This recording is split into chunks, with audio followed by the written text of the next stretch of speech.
Welcome to the session on private membership associations, otherwise known as PMAs. And today we'll look at what a PMA is, why you might need or want one, and also why you might not need or want one, and is it even relative to you? So it's good to have an idea of what they are, whether or not you believe that you would need one now or not. And we also have a very good group that we are working closely with that can provide a PMA and even a hybrid PMA trust setup that I personally recommend. And it's come through a lot of trial and error, and it's come through a lot of, being around the game a while, and finally have a great outfit that we can recommend. Because here at the Humble Kingdom, we're really looking at the deeper elements of who we are and then how natural law applies to us in our daily life. Then as an extension of that, we get into lawful and legal remedy, and we'll be able to provide some form of that within the Humble Kingdom. But this sort of thing, you really need to have a lot of expertise, and it needs to be your day-to-day work. Like, you really need to be dedicated, know your stuff, and be working on it on a day-to-day basis. It's not something that you dip your toes in or provide here and there, because it requires a lot to make it integral, to make it functional, and to make it, something that will really help you in the real world. So without further ado, what is a private membership association? So private membership associations, otherwise known as PMAs, what they do is they provide an interface in dealing with the private. So as you would know from the modules and the stream, there are the two worlds. We have public and private. So in the public system, we are bound by rules and regulations, laws, acts, statutes, codes, etc., etc. And these, obviously, if we have a look at what they relate to, so we have, here we have our public and private. So public on the left, private on the right. And in the public, we have acts, we have codes, we have regulations. And in order to conduct business in the public, what do we have to have? Well, we need to apply, and apply in legalese actually means to beg. So rather than being able to engage in commerce with your peers in society, in the public, because we're not competent, we babble, we are chattel, slaves, incompetent subjects, we need third-party interlopers or people to govern and control and regulate us, because by default agreement, we can't do that for ourselves. So we apply like a good slave and we beg for benefits and privileges. And part of those applications include licenses. That may also include things such as an ABN in Australia, an ACN also in Australia. It could be your tax code in other countries. It could be anything to that effect. Okay, so basically what it means is it's an identifier to your entity, to your name or corporate structure, which is then governed by the state.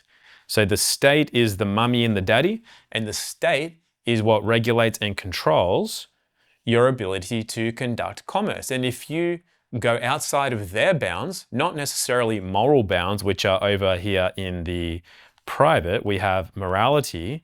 So what's moral, what's right, what's just, what's fair, and equitable, that would only apply to living men and women who have enough self-governance and self-control to be able to do what's right and to not need third-party interlopers, administrators, decision makers, and controllers. So remember, while we may think that this is all unfair, that that's how the quote-unquote system works, this all happens by default agreement because of what we apply or beg for and how we conduct ourselves along the way. So what's the difference then between setting up a company, a registered business, or even a private company or business? Private meaning hidden from public records, but it's still public. So what's the difference between that and something that's purely private? Well, let's first have a look at what happens in a public sense.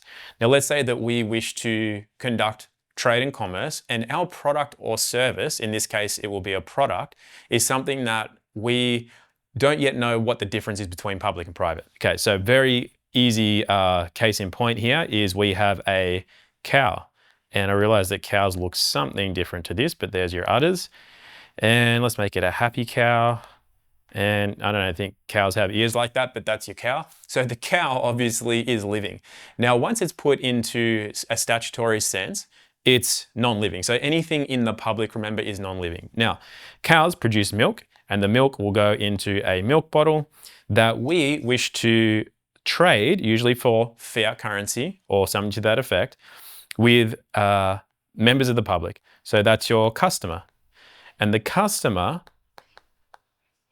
comes through, exchanges dollars or some kind of exchange of value for the good or service. In this case, it's a good and it's the bottle of milk. And then that milk came from the cow. The cow belongs to you and you have a happy face. So this is the general structure of being in the public system. Now, what happens in the public system though, this is key. In the public system, we then have to have a license. We will have a business registration. And then that regulates how we conduct commerce from us to the product or service. In this case, it's the cow, which produces milk, which gets sold for dollars to the customer in the public. So that's our workflow. Now, along this road, any of these situations here or any of these places, whether it's the money, whether it's the product, whether it's the customer, whether it's what would you call it? This would be the producer or the production. In this case, it's the cow. The cow needs to be regulated because if a cow, in a statutory sense, does not meet regulations, well, hey, it might need extra medications. It may need extra tags or identifiers because remember, it doesn't belong to you. Once it's registered, it belongs to the state. So as such, what happens is we now belong to the state insofar as the product, the service, us, the customer, the producer, and the fiat currency because that will be taxed. Now, what we can do is move this into the private and we can set up what's called a private membership association. So over here on the left, we have the public. Over here on the right, we'll have the private. Now in the private, we can set up what we might call a protection barrier. It's our private membership association. Now in the public, what are we protected by? We're protected by insurance. We're protected by policies. We're protected by codes and so on and so forth. Statutes, acts. So these are regulatory under the state. These can be regulatory under what we have within our own personal structure. Now, these are protective. Why? Because if a customer or client purchases a product or service from you and some harm or loss occurs to them as a result, they can fall back on any of these to seek remedy under the acts so that they can have compensation in the form of a monetary payment, a refund, some kind of administrative tribunal. The perpetrator, if found guilty and they have committed a crime, could go to jail, have their business taken from them, or whatever. And that's all because it's regulated by the state or by the regulatory bodies that control or govern that particular area of commerce. So in this case, it's a food, it's a good and a service, but it's a good and sold to the public as a food. So now let's look at the food. So foods under various acts and codes in various states and countries are regulated. So for example, a lot of countries and states in those countries will not allow foods that are unpasteurized to be sold to the public. Okay, so that's regulated. We cannot have a natural food. So natural is out of the equation because, hey, nature and natural law doesn't look after us, apparently. So what we do is we outsource and we have government, and then the government provides all the rules and regulations that provide this key term here, which is safety. So we're now safe from germs, we're safe from malpractice, we're safe from being healthy, and we have our foods pasteurized, homogenized, and all other kinds of practices put onto them. The animals are medicated, the animals are chipped, the animals are owned by the state. And so that's the way that we're protected from ourselves because we're babblers, we're incompetent subjects and slaves, as we've mentioned many, many times. And so this is all happening via agreement, okay? So I hope we're clear on that. That's what we've covered a lot in the modules. Okay, now, let's take the same scenario. So the public, we have our systems which provide safety and protection over in the public. Now, the way we do that over in the private is we can set up this. This is our PMA, which is a private membership association. So what happens is within the private membership association, the protection is the barrier to entry, which is the agreements or contract, because usually there's a fee to pay. Now, does anybody remember what the minimum amount required to sustain a simple contract is? So what turns it from an agreement here to a contract is consideration. And the consideration, the minimum amount, is $1. Now, it may or may not cost $1 to join any particular private membership association, but either way, that grants you entry into the PMA via way of T's and C's, terms and conditions. So this stipulates what happens within the membership association, what your requirements as a member are, and this protects the proprietors of the PMA from people wanting to sue them or cause harm or loss, or even, they might come in with bad intentions wanting to actually cause harm to the PMA, the product or service they're in, or the members of the association. So what happens is the PMA itself has protection from the outside world wanting to know what's in it. What does it do? What services and goods does it provide? What are the provisions?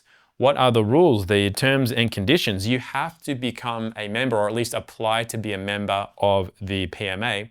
Apply in the private doesn't mean beg. It only means begging legalese in the public. So we're not applying for a license or a registration.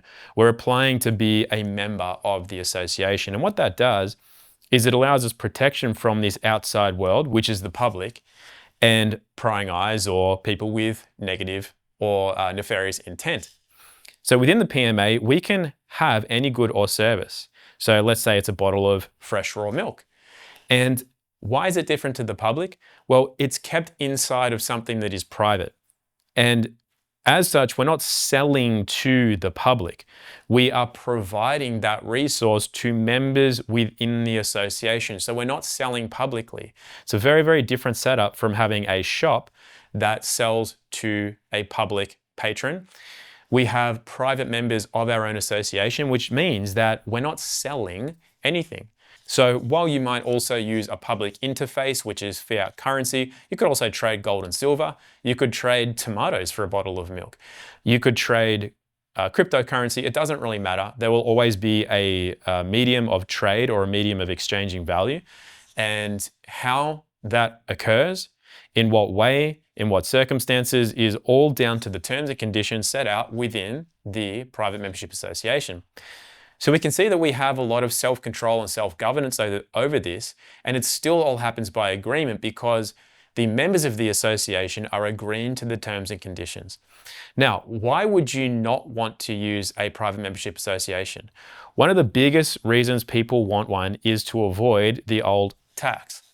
Now, tax, as we've discussed several times, has almost nothing to do with money. It's the first thing people think of when they think of taxation, but we're taxed in so many ways. Here's a question for you. If you were to earn, let's say, $100,000 per annum, and in the public system, let's say 40% of that was going to go to the state, leaving you with $60,000 take-home pay per annum. Now, because you feel that you've earned the 100, you feel as though you've been robbed or cheated from 40K, which is a lot of money. And rightly so, if that's how you were to see that, it's understandable that you would feel cheated. So what people will do is they'll go to great lengths to obtain that, to take to keep what they feel is being taken from them. Now, in this situation here, I'm not making an argument for or against taxes, just looking energetically at what happens. So rather than going ahead and spending our valuable energy, which is denoted by our electromagnetic field, which is supposed to be harnessed inwards so that we can express outwards into the world value, service to others, and as such, that currency comes back to us many, many fold, as long as we are operating within the laws of natural law. So in so doing, if we just pour out into the world, we could end up having, let's say we were to make 100K, the state takes 40K, and as a result, we end up with 60K.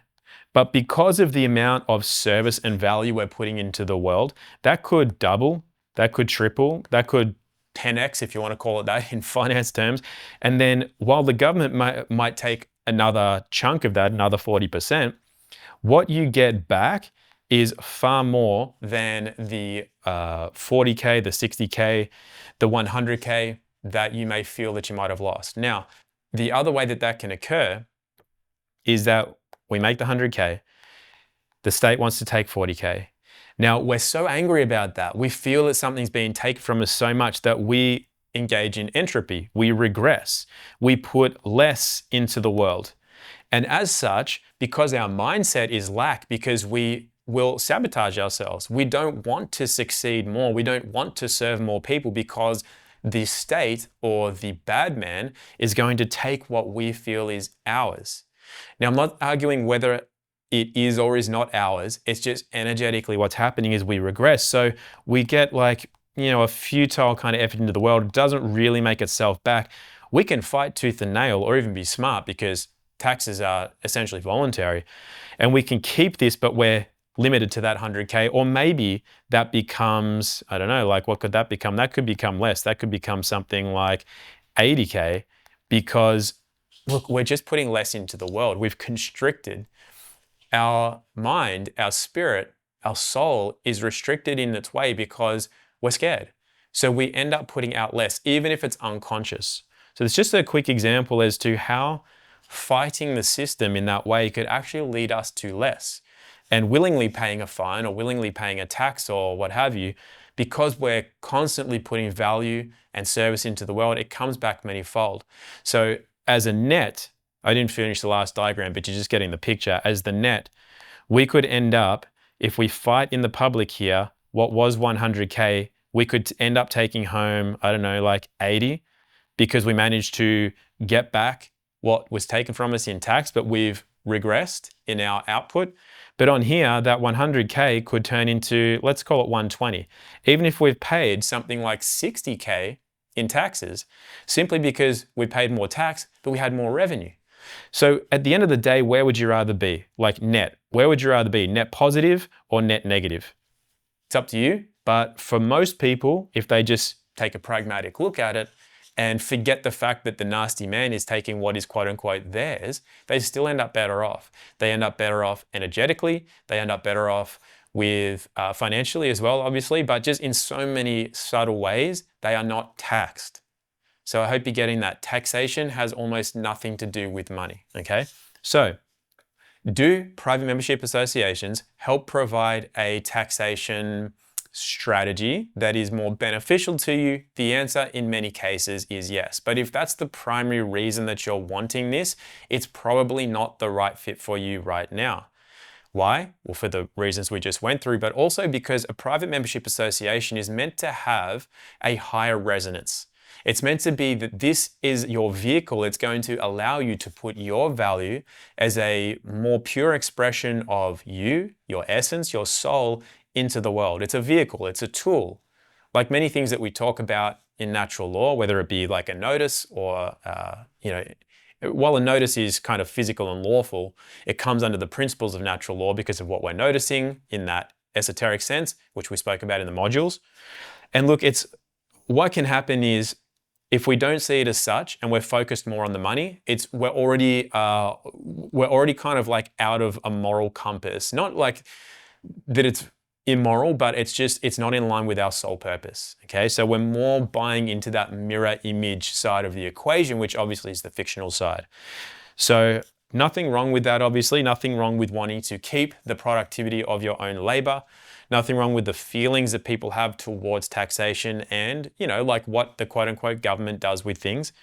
Just as an aside, it's outside the scope of this particular session that we're talking about with PMAs here, but your taxes don't pay for roads, healthcare, anything to that effect. That's all done through the birth certificate trusts. And taxation even doesn't necessarily pay for wars and the type of nasty stuff that we see that the quote unquote government are doing with taxation dollars. So all of that, I believe, is another way to loosh the energy of people. Even if you paid no taxes, they still take that from your escrow trust accounts anyway, securitized through signatures, et cetera, et cetera. Again, don't get too caught up in that. Just know that your taxation dollars aren't necessarily supporting the type of nefarious interest that people who become aware of the world start getting angry about, and therefore it's another way to lose their energy.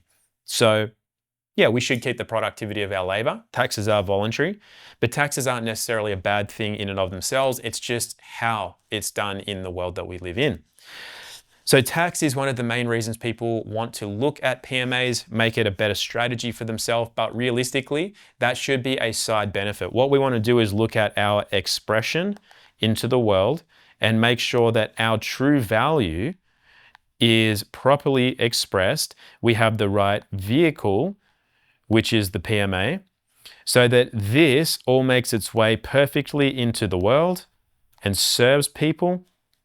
And then that makes its way back to filling our cup, our kingdom. It makes its way back in so many ways that are beyond money, but as a side, what you might call benefit, or just as a result of bringing wealth to the kingdom, you will obviously find that you have more money in the bank account as well to be able to sustain your life, to sustain your living being, to be able to provide your service or your gift to the world. But remember, money is just a small part of that. Energetically, you are rewarded in so many ways that money and other forms of materialism that we chase can actually keep us from that. Money, believe it or not, can keep us indebted. I mean, money is a debt instrument in the way that it's used, fiat currency. So anyway, that's a separate topic, but just be aware that I got to say it again, because it's the first thing people think of. It's not about, cutting your taxes. It can help minimize your taxes. It's more about your expression to the world. That, first and foremost, I really, really want to get that across to people, that that's mostly what it's for. Okay, another benefit. It allows you to provide a better one-to-one service with your customer. So how does this work? How does an agreement work?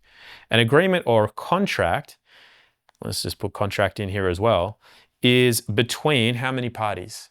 It's between two parties. So you have party A, and let's call that you, and party B, which is the other living man or woman who wants to receive your good or your service.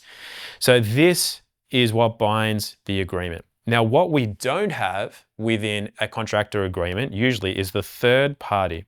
And in this case, we call them a third party interloper because it's where somebody wants to put their fingers into the pie. That's what happens when we're in the public and we have the state trying to nanny or regulate us. So if we don't want to have that third party interloper, what we're going to do is stick between party A and party B. And this is a pure expression. When you look at that from an energetic or an electrical standpoint, you have your anode and your diode, and then you have your electrical system, and you get charged through that. You get energy through that. It creates something of great value. It creates something tangible, and it creates something of substance. And that's the natural way of things. So quick story, when I was a practitioner, as a holistic health practitioner, I would disclose to people that I only did things privately. This was well before I knew what private and public was. It's well before I knew what a trust or a PMA was.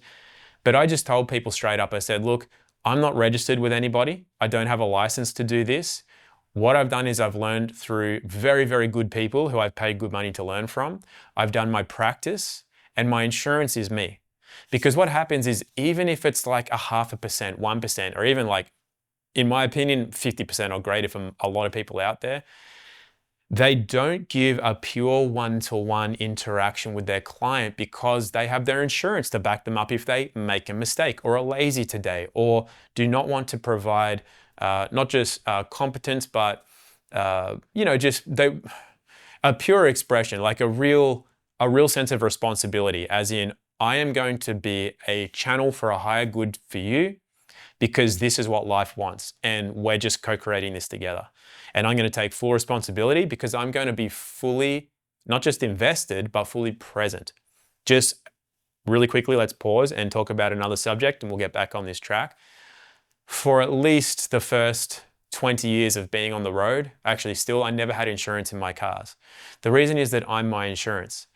And when I get in a car, I'm fully, absolutely aware of everything about the car because I don't have insurance to fall back on. And what happens is that you find that it's almost like extra senses become activated because you're aware of your tires, you're aware of your brakes, you're aware of the fluids, you're aware of the car and its dynamics. You're much more aware of your surroundings. How many people have just done silly things in a car because they're not fully present in the car? And one of the reasons for that is that they know either consciously or unconsciously that they have insurance should things go wrong, and it quote unquote covers them, but it doesn't cover them energetically. Okay, it covers them in that monetary debt sense. So I know of 2 people personally that went years without insurance. Finally, they decide, hey, I feel like I need insurance. So what's happening? We're losing trust. We're losing faith in our connection to life that has looked after us thus far. The day after they got insurance, they wrecked their car somehow. One of them left the park brake off. They never do that. In like 10 plus years of owning that car on that property, never once forgot to put on the handbrake. Got insured, just left the handbrake off one day. It went down a hill, crashed into a tree. So you could say that that's like a coincidence, but it never is. Another person I know actually ran over their animal, which was a terrible story, but always had the awareness of their car, their surroundings. They get their insurance, and all of a sudden some part of them, even if it's 0.5%, switches off because there's now a third party involved in this agreement. Whereas if you get in the car without insurance, your agreement is pure between you and your creator or life. And that's so much more powerful than anything else. Now, I'm not sitting here suggesting to people that you don't have insurances, that you don't have trusts, that you don't have private membership associations, you don't have any of the protection that these vehicles provide. What I'm suggesting is we're learning about the natural laws and how contracts and agreements work at a higher level, and how that affects the expression into the world, which affects the series of events that we attract to us. Okay, so now that we've spoken a little bit about the ins and outs, you probably wouldn't want a PMA if your business, your expression into the world will reach who it's meant to reach, will provide the service and the gift better if it's sitting in the public system. And that could be for a lot of different reasons. Because going into the private, look, there's a lot of benefits to it, but it comes with some compromises. Likewise, the public system is obviously compromised in several ways, but there's a lot of benefits to it as well, like ease of doing commerce, ease of trade, ease of so many different reasons. There's a lot of ease because it's a well-worn system. There's a lot built into it, and you can benefit from a lot of that. So yeah, it has its drawbacks, but a lot of benefits. Likewise, the private, there's a lot of benefit, but there's compromises and drawbacks too. So you really have to not look at just, oh, I want this because of taxes, or I should do that because private's better than public. Is it really though? Why? How? For whom? All these questions need to be asked before we can determine whether or not a PMA is the best structure or vehicle for you. So this is something that you would need to sit with for yourself. So you could talk to the Warrior Law team who we're recommending, but you could do this with yourself. Talk to God, talk to the Creator. Like really talk to your friends, talk to some people who you trust that you bounce your ideas off, your business partner, your wife, your husband, anybody that you find you can always bounce your ideas off, really get clear on things and pick the direction you're going to go in. Okay, so let's quickly look then at why you would maybe want to combine public and private. So for a lot of people, and this is not advice, you have to figure this out for yourself, because both sides of the ledger have benefits and compromises. For a lot of people, a hybrid system is probably going to be of, generally speaking, the most benefits. So what is that? What you have in the public is your banking, you might have your, like a business, you might have a registration number of some description, but it's not incorporated, it's unincorporated. So we have our unincorporated entity. Now, you don't necessarily need that. That's just something to shelve for the moment. You can talk to the people we're recommending more about that to see if it's applicable to you. And you might have your trade methods. Now that might be things like, PayPal, it might be like Shopify, anything well-worn, anything that works well, has high functionality, great for business in the public. Now in the private over here, you might have your PMA. But how does the PMA, if it's private, how does that interface with the public? Well, it really doesn't. That's why you have to be very careful about this sort of stuff, and you have to really know what you're doing and why you're doing it. But what you can have is a suitable trust and that trust can interface with the public, and the trust interfaces with the private membership association. At no stage does the private membership association interface with the public. It's there as a clue in the nature of the terminology. Public and private do not mix. They're like oil and water. They are two separate sides. Remember, non-living cannot see or hear living. They just don't go together. But you can have a trust as an intermediary entity that connects the two. Actually, more precisely, they don't even necessarily connect the two, but they are able to be reached through that intermediary entity. So they do separate things, so does the trust, but it's just a way to connect things together.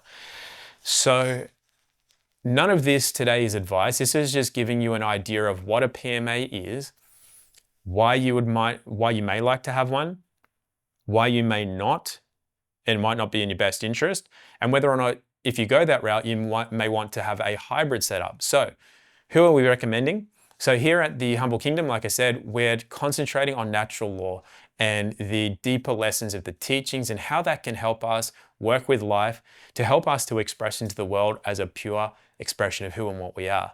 And then everything else after that, tools, vehicles and processes and what have you to help you in your journey.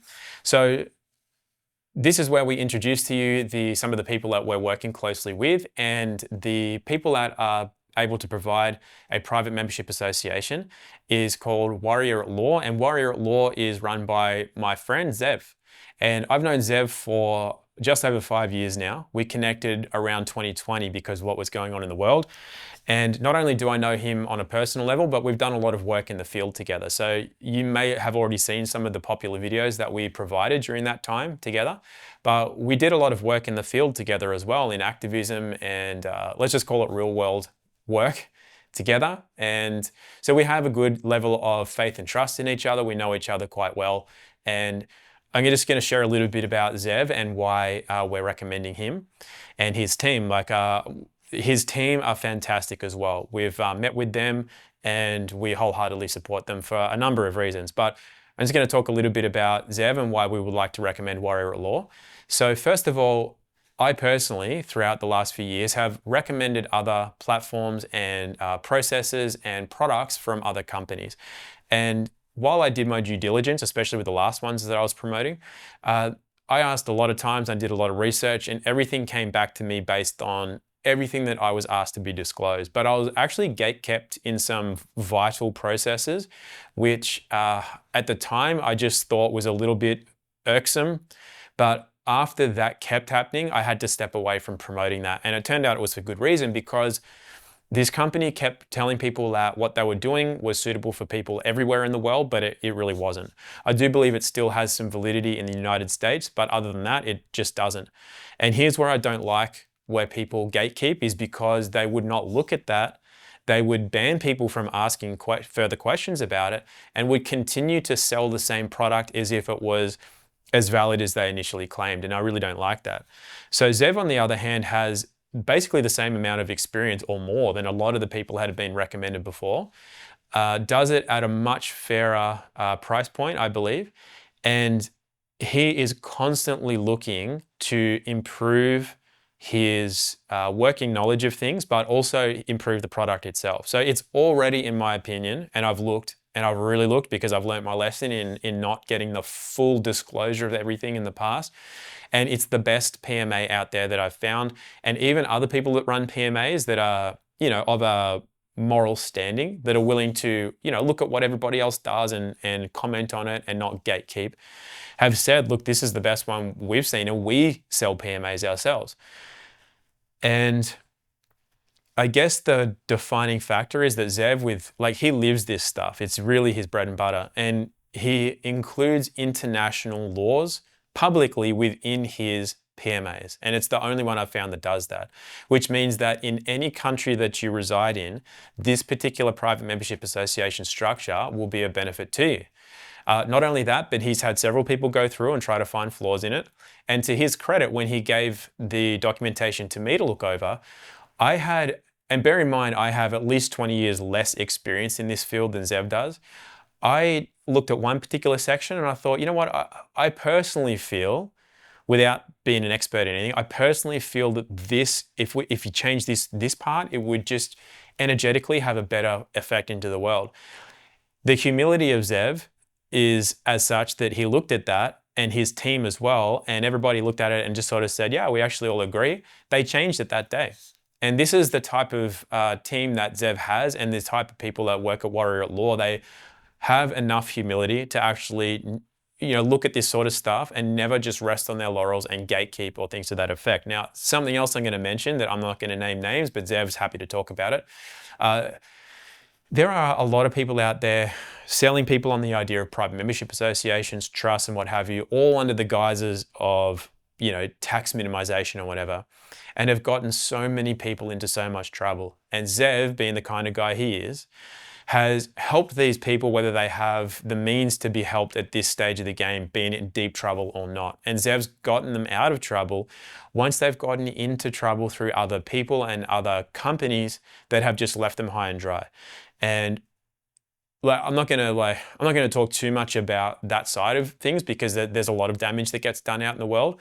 But Zev can back up everything that he does. Him and his team help people that are part of, that have their products and have the ability to do that, and actually the willingness to do that as well. And so many other people don't. They're just doing it for money first and foremost, which, as I've been speaking about, actually keeps people indebted. It's not of a higher nature.